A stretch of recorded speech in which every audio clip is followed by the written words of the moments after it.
Esto es lengua sublevada. Los programas de radio que estamos haciendo para el curso oralidad, mestizaje y culturas populares en la era capitalista. Hola, profesor Emiliano. Hola Emilia, ¿cómo estás? Bien, muy bien.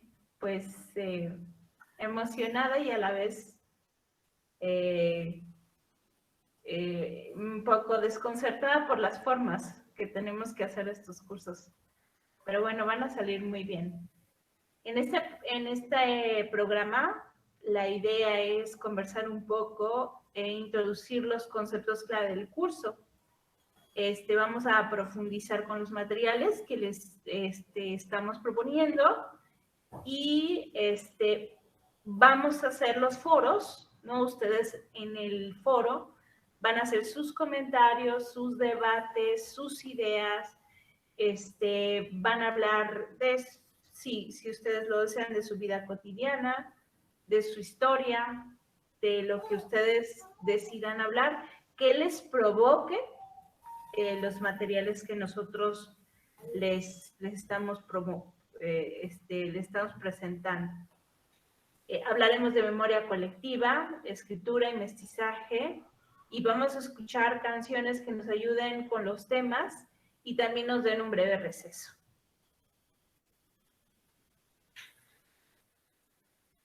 Bueno, este curso trata sobre la complejidad que está en la oralidad, de las formas de vida de los pueblos, formas de vida que para entender es necesario vivirlas sin separar el pensar, el sentir y el hacer. Como este es un curso en línea, no vamos a tener la oportunidad de encontrarnos para trabajar en colectivo, que es una costumbre que ya tenemos con Emilia, trabajar así desde la propia oralidad.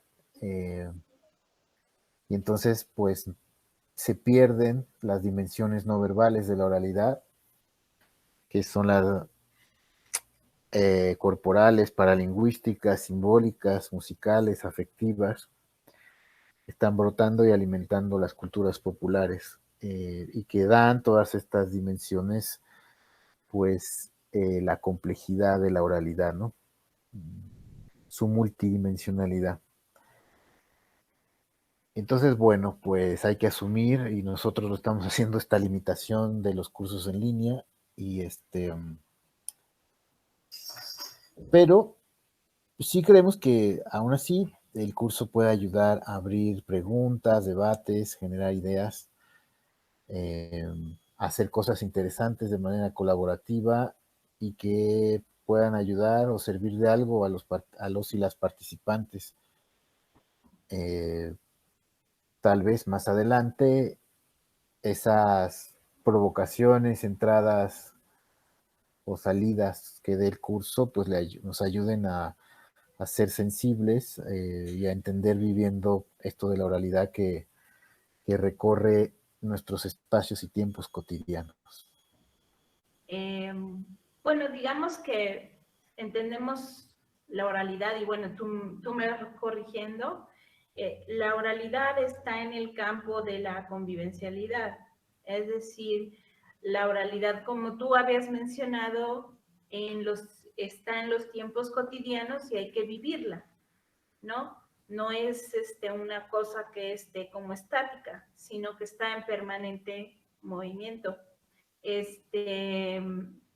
igual que le llamamos nosotros voz viva, ¿no? Porque está en el presente y nos permite entender al otro, o sea, nos permite vincularnos con el otro, generar disensos, ¿no? O tensiones que se generan entre los grupos o en las comunidades que no necesariamente son negativas, sino que van construyendo algo, ¿no? Y se va dando y resolviendo el asunto, ¿no? Entonces, por ejemplo, tenemos en el juego, digamos, en el juego de la oralidad tenemos la conversación, el juego mismo, la anécdota, la leyenda, o sea, hay un montón de ejemplos que pueden tomar y hablar de ellos libremente en los foros. Claro. Bueno, me voy a salir un poco del guión porque me recordó lo de la voz viva que estás diciendo. Sí. La voz, el asunto de la voz, pues fue algo que estuvimos trabajando mucho tiempo y nosotros le llamábamos antes de otra forma, ¿no? Nos gustaba, por ejemplo, decirle voz propia. Mm, Lo habíamos definido como voz propia, pero la propiedad implica como o envuelve el capitalismo, ¿no? claro, ajá. Sí, que nos dimos cuenta, claro, que la voz propia tenía una procedencia en la propiedad, por justamente la palabra propia, ¿no? En lo que es, en lo que es propiedad de, en este caso, porque es la voz de un individuo, aunque ahora también se usa la voz de colectivos como un asunto de propiedad, que, que vendría a ser una propiedad intelectual, ¿no? Una propiedad inmaterial, propia del ombligo del yo, ¿no? De esta conformación que aparece también con el capitalismo, ¿no? De la modernidad, donde viene a ser importante el individuo, el yo, Así es. y que en realidad es algo demasiado reciente en la historia humana, ¿no? Ajá. Antes de eso, antes de los románticos, esta gente en Alemania y luego en Francia, tan famosa, no era importante eso de los discursos coherentes de una personalidad o de un yo, ¿no? Entonces nos Claro. zafamos un poco de eso, justamente cuando nos dimos cuenta que lo que estábamos trabajando no iba en el camino de alimentar tanto una creatividad en el sentido del individuo, sino del trabajo colectivo. Por eso nos acercamos a la idea de la oralidad y de la voz viva. Así es. ¿Qué sería esta voz que está teniendo lugar, actuando, en los espacios y tiempos cotidianos, ¿no? Eh, dicen, hay quien dice, académicos, ¿no? O académicas desde el lado de lo escrito, que es posible trasladar la oralidad hacia lo escrito, ¿no? Ahí es cuando vemos un poco lo que no es la oralidad, ¿no? Se confunde la oralidad con lo que se dice por la boca, Uh-huh. y se confunde entonces con lo verbal. Así es.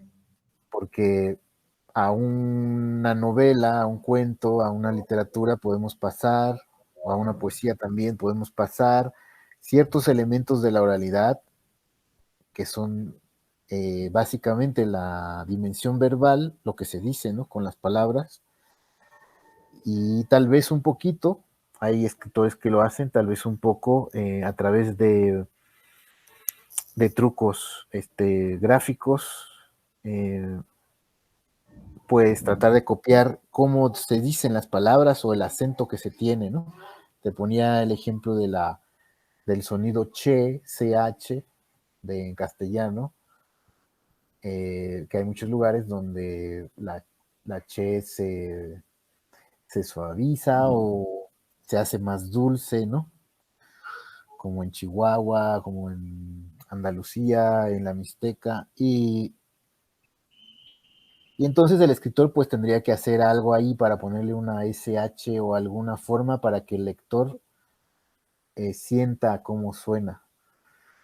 Pero pero es un truco que queda muy lejos de la música, que implica las palabras que se están diciendo en la vida cotidiana, y entonces únicamente se pasa a lo escrito, pues hay una parte de lo verbal y de lo fonético, pero queda de lado todas estas dimensiones que son, que no se pueden separar, ¿no?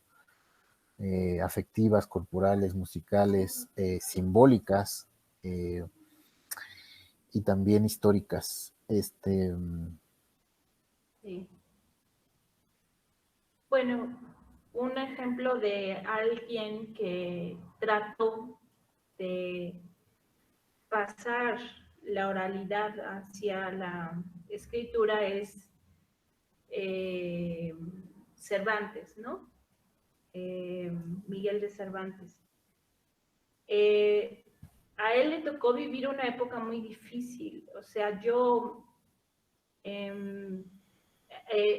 hablando de un libro de Julio Torri, por ahí si lo quieren leer, imagínense que en la España del siglo XVII había 5 metros de caca de caballo, ¿no? O sea, era un medio muy antihigiénico, era un medio súper difícil de vivir. Y luego estas carrozas, ¿no? Así decías, bueno. Entonces, una de las preguntas que nos hacíamos Marijose y yo era, bueno, ¿cómo perdió el brazo? ¿No? Cervantes. Seguramente fue en alguna guerra, pero se le ha de haber infectado, porque pues, eso era horrible. Pero bueno, Cervantes, el trabajo que hace Cervantes un poco es rescatar la oralidad a través de su personaje de Sancho Panza.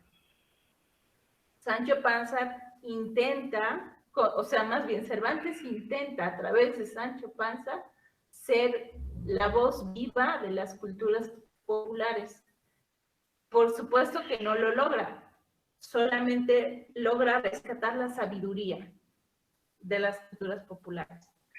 Es decir, él todo el tiempo está en tensión o en disenso con Don Quijote de la Mancha.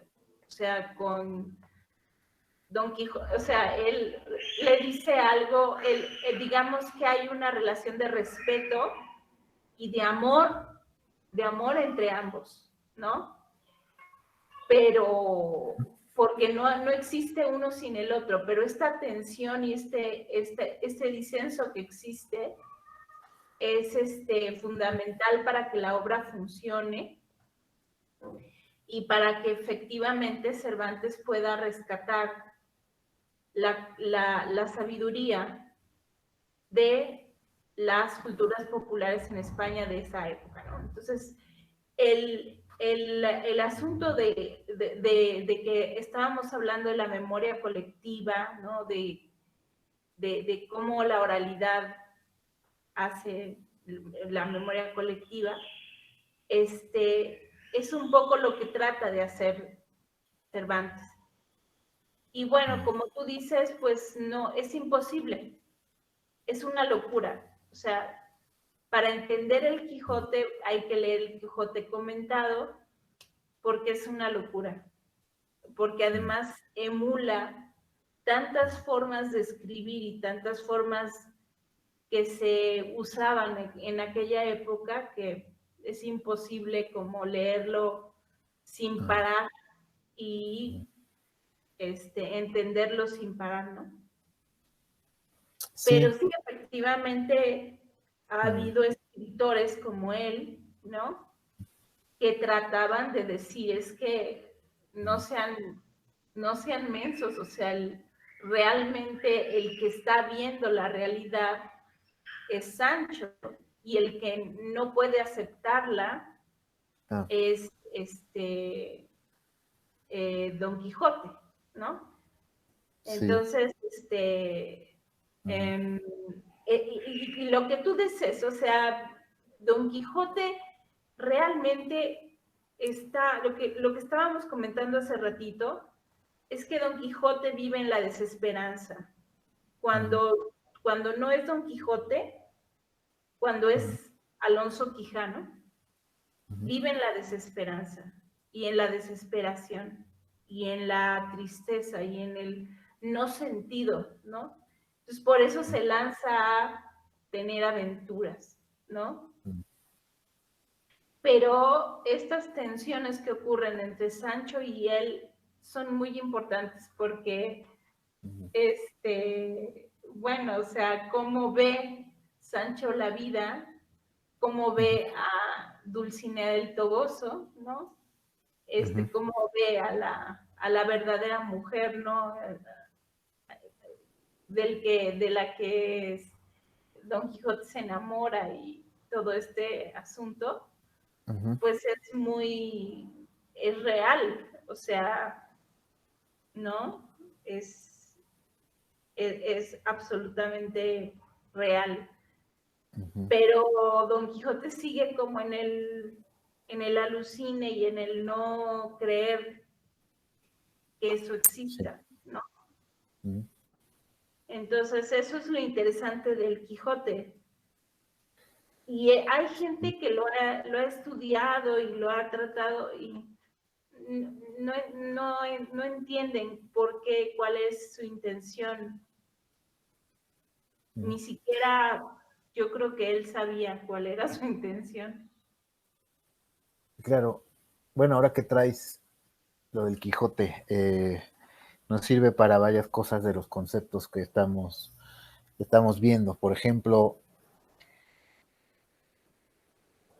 eh, el Quijote fue más leído en la época, en el siglo XVII, Sí, que actualmente. Es decir, fue más leído cuando había más analfabetismo así es.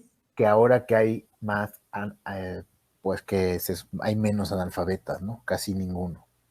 Sí, ¿Por qué? Porque pues el Quijote fue escrito en una cultura donde lo escrito no formaba parte tanto de lo que después va a ser la escolarización, sino que se daba a prácticas de lectura en donde mmm, pocas personas sabían leer, pero leían en voz alta en sesiones colectivas a las personas que no sabían leer, y entonces pues se podía dar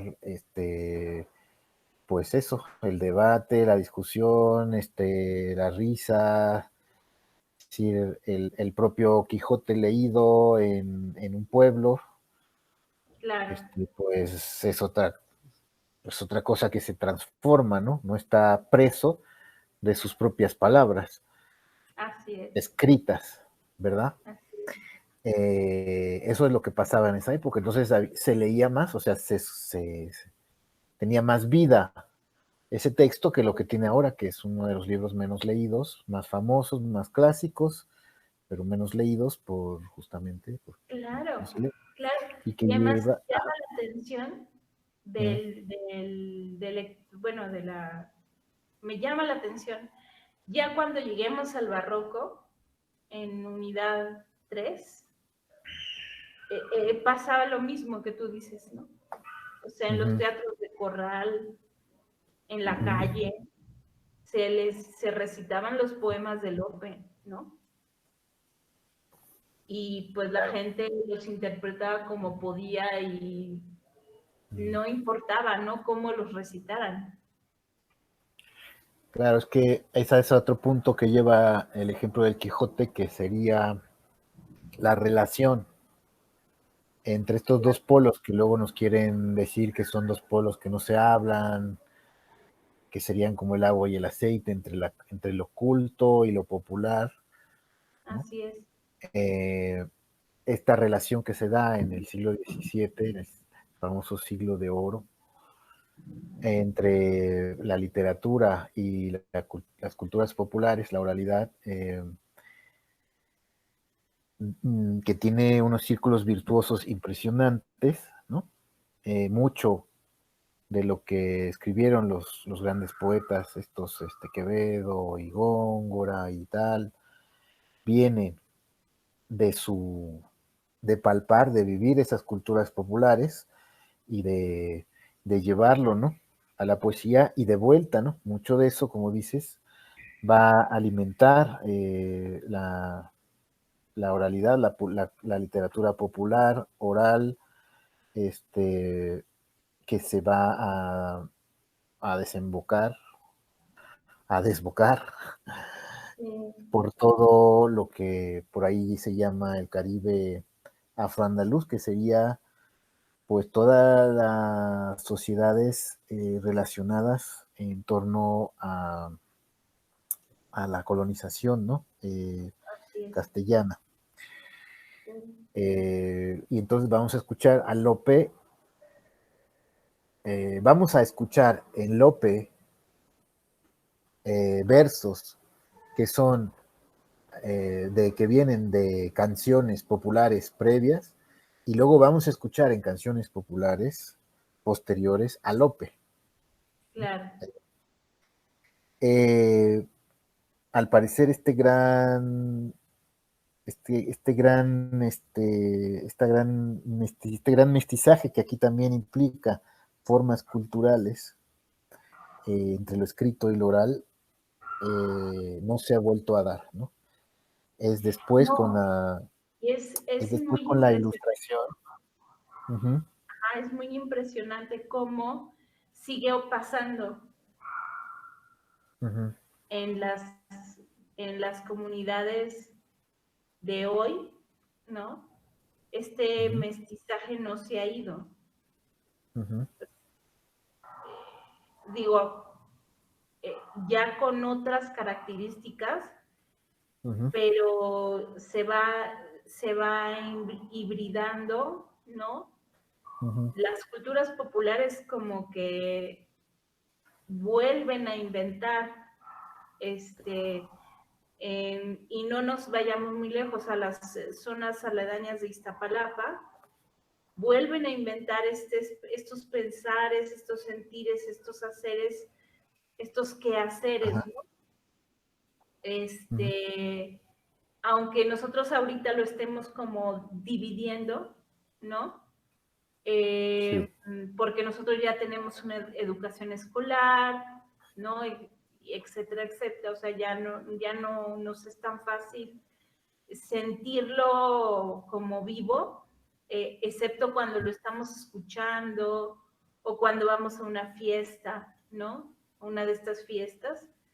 Este, uh-huh, la oralidad es, como nosotros ya pasamos por la etapa escolar, pues ya nuestra parte oral ya está un poco como gastada o destruida, ¿no? Pero digamos que estas formas de mestizaje eh, uh-huh, se quedaron, son muy impresionantes porque se quedaron, se siguen haciendo, ¿no?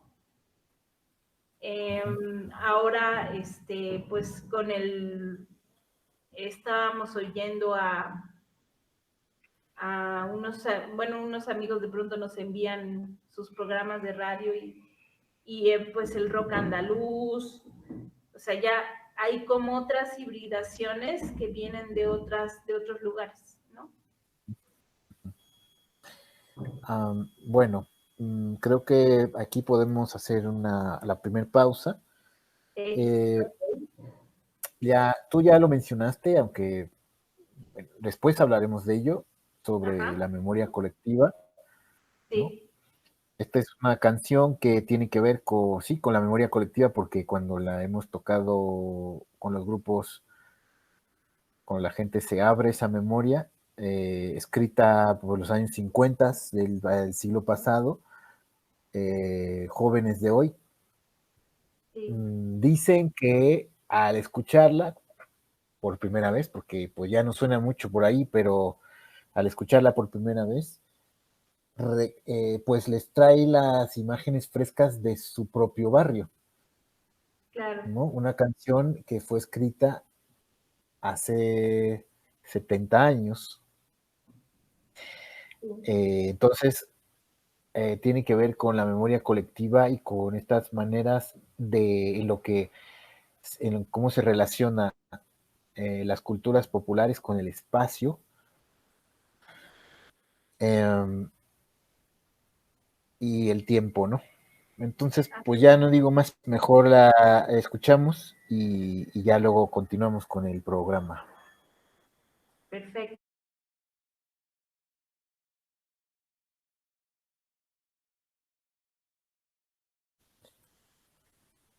Esa fue entonces La esquina de mi barrio, de Chava Flores, escrita en los años 50 del siglo pasado. Ya tendremos oportunidad luego de regresar al tema de la memoria colectiva. Continuamos un poco sobre lo que habíamos estado hablando, que sería, habíamos hablado del Quijote, luego entonces del siglo XVII, en donde decíamos que se da esta conjunción, no conjunción, este ida y vuelta, este círculo virtuoso, vicioso, esta contaminación entre la literatura y lo popular, y que hay que ver que es ese mestizaje entre lo que algunos luego llaman lo culto y en contra de lo popular, no se vuelve a dar de esa manera, ¿no? En la cultura, en la historia. No se vuelve a dar con tal fuerza, ¿no? Eh, también hay que recordar que el siglo XVII, el XVI y el XVII son siglos de la gran crisis de la acumulación capitalista, es la gran crisis económica, que es lo que mencionabas, está la guerra, uh, hay una crisis económica muy fuerte, gran parte de la población la está viviendo, eh, y es lo que se llamaría, digamos, la acumulación, lo que Marx llamaba la acumulación Sí. originaria, y que son los siglos más sanguinarios que dan pie, que abren la posibilidad de lo que conocemos como el capitalismo moderno, ¿no? O sea, es por eso que es tan terrible la realidad de Cervantes, ¿no? Que es lo que estás diciendo. Son los siglos más sanguinarios, de mayor despojo en esas zonas, y en el globo empieza a haber también un gran despojo en todo el planeta. Y después del 17 viene el siglo XVIII y viene a esto que se conoce como la Ilustración, y pues justamente la Ilustración, una de las cosas que va a marcar este movimiento de la Ilustración es la separación entre la razón y lo que no es la razón, ¿no? La lógica y lo que no es la lógica, eh, con el dogma de que todo, toda la sociedad debe regirse por la razón, la racionalidad, y entonces por consecuencia todo aquello que es lo popular se va a convertir en lo feo, lo malo, lo sucio, lo que no es higiénico, Uh-huh. lo bárbaro, lo salvaje, lo primitivo, etcétera, etcétera, aquello que está oscuro, ¿no? En contra de lo que está iluminado o ilustrado, Así es. esperando lo oscuro que la iluminación de la ilustración llegue, ¿no? Llegue la razón, llegue la ciencia, llegue la escuela, llegue la educación a transformar a los seres oscuros, gracias a la luz de la razón. Esa es la ideología, ¿no? Así a grandes rasgos de esta cosa de la ilustración. Por eso, a partir de ahí hay una separación brutal entre estos mundos de las letras y la oralidad y lo popular, ¿no? Así es. Listo. Sí. El, bueno, una de las cosas que más, bueno, más notorias y que han sobrevivido a través del tiempo, pues es lo que hicieron los ilustrados a los cuentos populares, No, a las dinámicas de la vida cotidiana, ¿no? ¿necesitas? Ajá. Es, bueno, que son como poner orden, como tú dices, ¿no? En este Ujú, caos, ¿no? Que no se sabe por dónde agarrar el hilo y no se sabe por dónde, o sea, no se sabe por dónde empieza y dónde termina, que era un poco lo que me decías, de que no hay origen, o sea, es como en las culturas populares es, no sabes dónde ujú, empieza y dónde termina algo, ¿no? Entonces, la ilustración lo que pretende es eso, o sea, ponerle orden y decir, ah, bueno, estos son los cuentos populares, pero no sabemos en realidad si los cuentos populares también eran canciones. Entonces, los hermanos Grimm, por ejemplo, lo que hacen es despojar al cuento popular de lo escatológico, de lo sucio, de lo sexual, de lo erótico, de lo incestuoso, de lo, eh, de lo vulgar, del humor, de lo alegre, de todas las cosas que se podían hacer en la oralidad, porque claro, como estos cuentos ya pasan a ser escritos de manera muy esquemática, pues entonces pierden toda su mnemotecnia, pierden toda su riqueza, ¿no?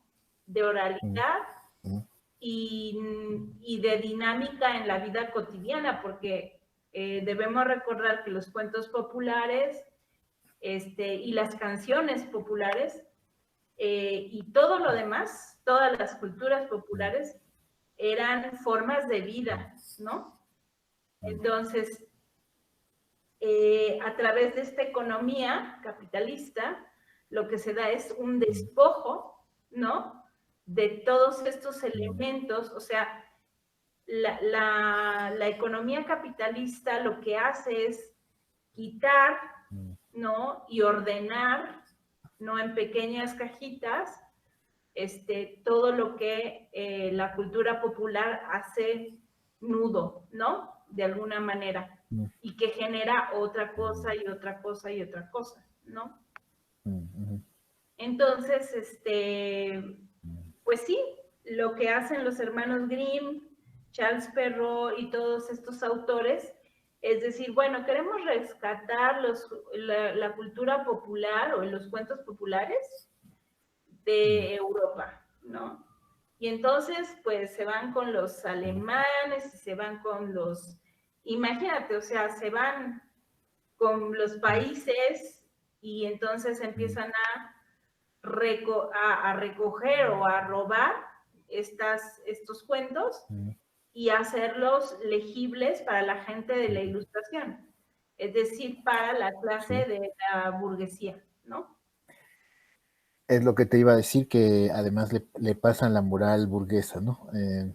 Así es. Sí, porque Ujú, la burguesía no podía con esto de que el, el, el lobo haga, ahí les vamos a poner unos ejemplos de cuentos populares, de que el lobo, por ejemplo, le pidiera a la niña que se metiera a su cama, ¿no? Porque ujú, ahí hay un contenido sexual, ujú, podría haber un contenido sexual, entonces es como si la ilustración generara estos rompimientos, estos sí, resquebrajamientos, ¿no? ujú, Y todo lo pusiera como así, ¿no? En orden, ¿no? La ciencia, la filosofía, el arte, o sea, todo en un lugar, en el lugar que según ellos les correspondía, ¿no? sí, quería comentar justamente eso que dices.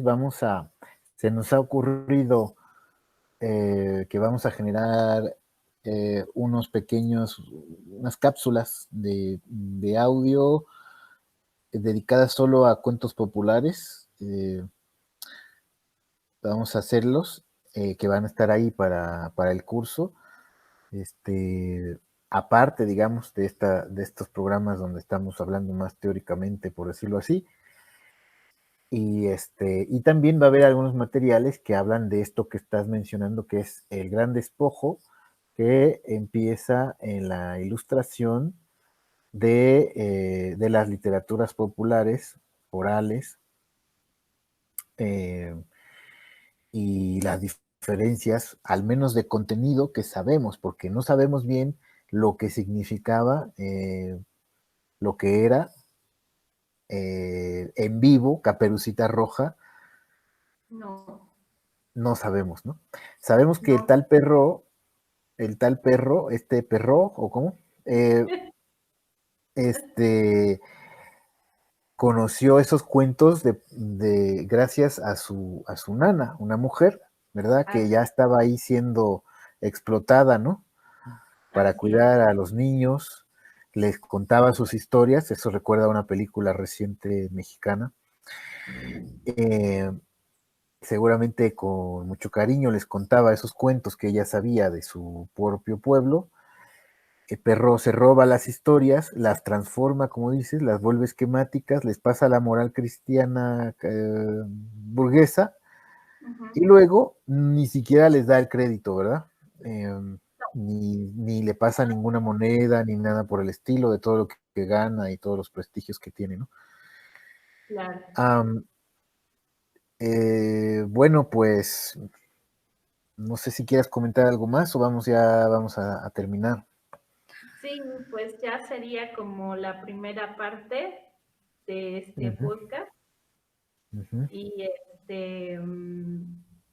y bueno, pues nos queremos despedir con una canción sobre estos temas que estamos viendo de cómo, pues sí, de alguna manera que tienen que ver con la oralidad. Ya hay una canción en la unidad y pues